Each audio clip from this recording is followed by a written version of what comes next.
Te hago una pregunta que probablemente nunca te has hecho. ¿Por qué construís mundos? Y no me refiero a la pregunta obvia, a eso de porque quiero escribir una novela o porque estoy diseñando un videojuego. Quiero ir más profundo. ¿Por qué realmente lo haces? Hoy venía caminando del trabajo y venía pensando en eso.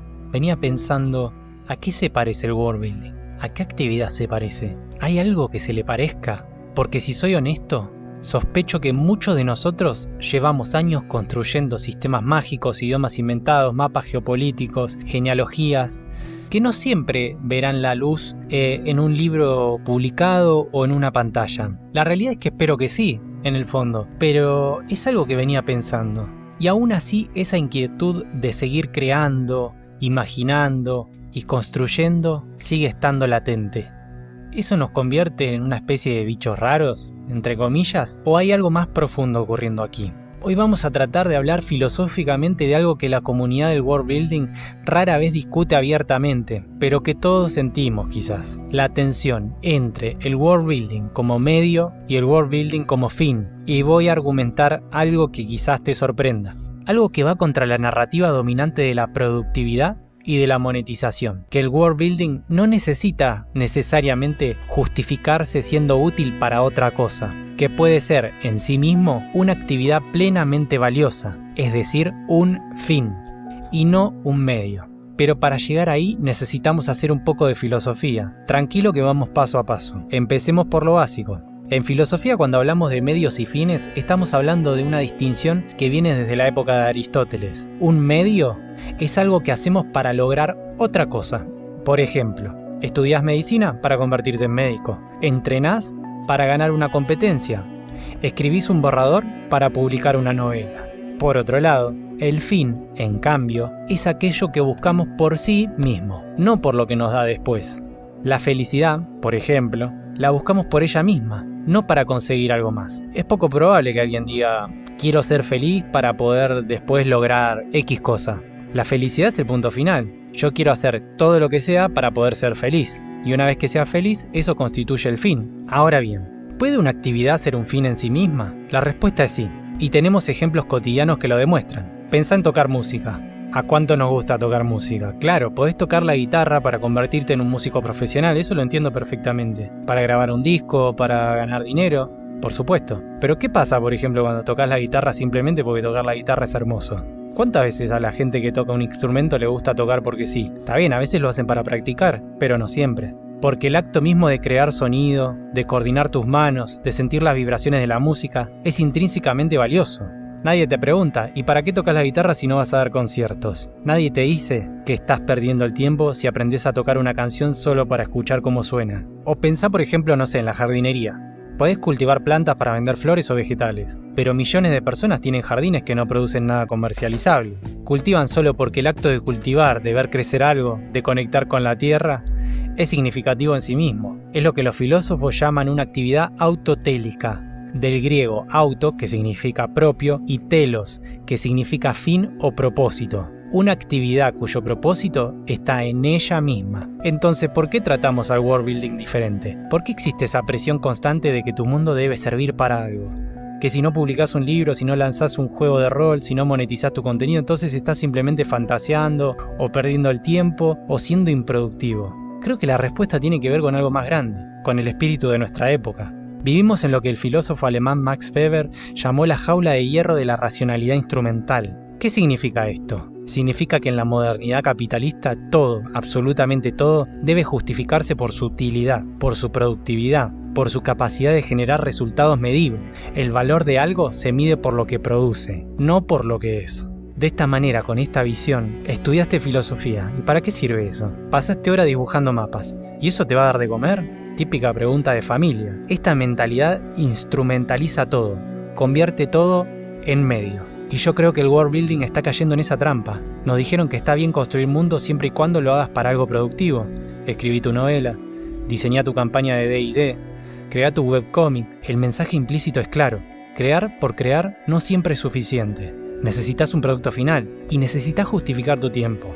Necesitas que todo lo que hagas sirva como engranaje para la máquina del sistema. Pero aquí viene mi argumento central, y quiero que lo escuches bien, porque va a cambiar cómo pensás sobre esto. El world building puede ser, y de hecho es para muchos de nosotros, un fin en sí mismo. Es una forma de juego, atenti, de pensamiento creativo, de exploración imaginativa, de construcción de sentido que tiene valor intrínseco por sí mismo. No necesita producir una novela para importar. Enhorabuena si lo hace, pero no lo necesita. No necesita convertirse en un juego para ser legítimo. El filósofo alemán Gadamer, en su obra sobre hermenéutica y estética, habló del concepto de juego. No juego como entretenimiento frívolo, sino como juego como una estructura fundamental de la experiencia humana. Cuando jugás, cuando realmente jugás, no lo haces para ganar necesariamente. Lo haces porque el acto de jugar es significativo. El juego crea su propio mundo de sentido, tiene sus propias reglas, su propia lógica interna y su propia belleza. El juego es una necesidad humana básica, una categoría antropológica que permite al ser humano relacionarse con el mundo y trascenderse, permitiendo un encuentro transformador con el sentido. El world building también es eso. Es juego en el sentido profundo, filosófico. Cuando diseñas un sistema político para tu imperio ficticio, cuando inventás las reglas de cómo funciona la magia en tu mundo, cuando trazás las rutas comerciales entre ciudades que nunca existirán fuera de tu mente, estás creando un espacio de sentido. Estás pensando de formas que la realidad ordinaria y cotidiana no te lo permite. Y eso es extraordinario totalmente. Pero hay más. Foucault habló de las tecnologías del yo, de las prácticas mediante las cuales nos construimos a nosotros mismos, mediante las cuales damos forma a nuestra subjetividad. La escritura de diarios, la meditación, el arte, estas prácticas no son medios para otra cosa, son formas en que llegamos a ser quienes somos, son procesos de autocreación. Y creo que el world building funciona exactamente así para muchos de nosotros. No estamos solo creando mundos ficticios, estamos explorando ideas que nos importan, estamos procesando preguntas sobre justicia, poder, identidad, trascendencia, estamos dando forma a nuestra imaginación moral. Cuando creas un mundo donde la magia tiene un costo terrible, estás pensando sobre el precio del poder. Cuando diseñas una civilización que colapsó por su propia arrogancia, estás reflexionando sobre la historia humana. Esto no es trivial, un pensamiento profundo disfrazado de juego. Entonces, ¿qué hacemos con esta idea? ¿Cómo nos liberamos de esa culpa de crear sin producir?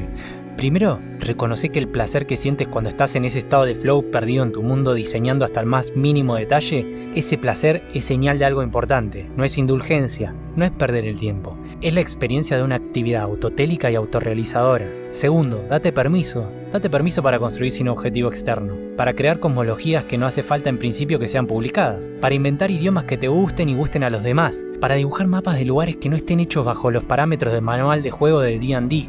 Esto no te hace menos creador, de hecho te hace más libre, porque estás creando desde el deseo puro de crear, no desde la obligación de producir. Tercero, entiende que esta forma de crear mundos, es decir, tomarlo como fin, no es que es opuesta a usarlo como medio. Podés hacer ambas cosas.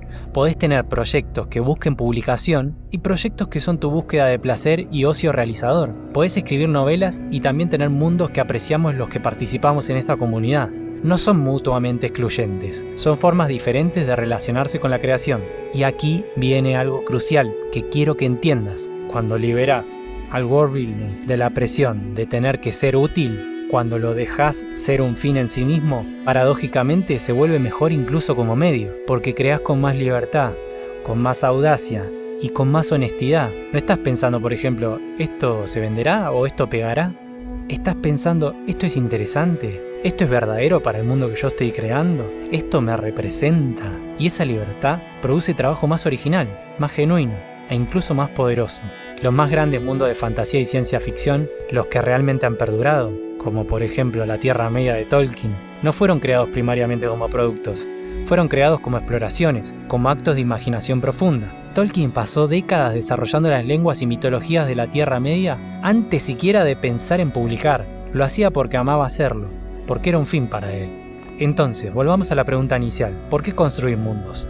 Si tu respuesta honesta es porque me encanta, porque no puedo parar, porque cuando lo hago me siento vivo y conectado con algo más grande, entonces ya tenés tu respuesta. No necesitas otra justificación. El world building es su propia recompensa, es un fin en sí mismo. Y eso, lejos de ser algo que avergonzarte, es algo que celebrar y enorgullecerte. En un mundo que constantemente nos dice que todo debe producir, que todo debe ser útil, que todo debe monetizarse, resistir esa lógica es un acto radical. Crear por el puro amor de crear, imaginar por el placer de imaginar, construir mundos porque construir mundos es hermoso. Eso es reivindicar una parte esencial de lo que significa ser humano. la capacidad de jugar, de soñar y de hacer cosas que te llenen y te autorrealicen. Así que la próxima vez que estés trabajando en ese sistema de gobierno para tu imperio ficticio, o refinando la regla de tu magia, o dibujando ese sistema a escala, no te preguntes ¿para qué sirve esto? Pregúntate en cambio, ¿esto me hace bien? ¿Esto me conecta con mi creatividad y quizás con otras personas? ¿Esto me permite pensar de formas nuevas? Y si la respuesta es sí, entonces ya tenés todo lo que necesitas. El world building no necesita justificación externa, es valioso precisamente porque lo es para ti. Estás encontrando una forma de pensamiento, una práctica de libertad, un fin que vale por sí mismo. Y eso, créeme, es más valioso que muchos de los productos que el mundo llama exitosos. Gracias por acompañarme en esta reflexión. Espero realmente que te haya servido de algo. Si este video te hizo pensar diferente sobre tu propia construcción de mundos, si te dio permiso para crear sin culpa, déjamelo saber en los comentarios que me alegrarías el día realmente. Unite a miembros para apoyar este proyecto. Pasate por mi otro video para motivarte, el que se llama 7 motivos por los cuales hacer world building. Complementará de maravilla este video y te va a dar un power boost impresionante. Si querés seguir explorando estas ideas sobre cómo crear mundos con profundidad, con sentido y con libertad, suscríbete, porque acá en la Forja del Mundo vamos a seguir desafiando qué significa construir mundos. Nos vemos en el próximo video y te mando un abrazo grande.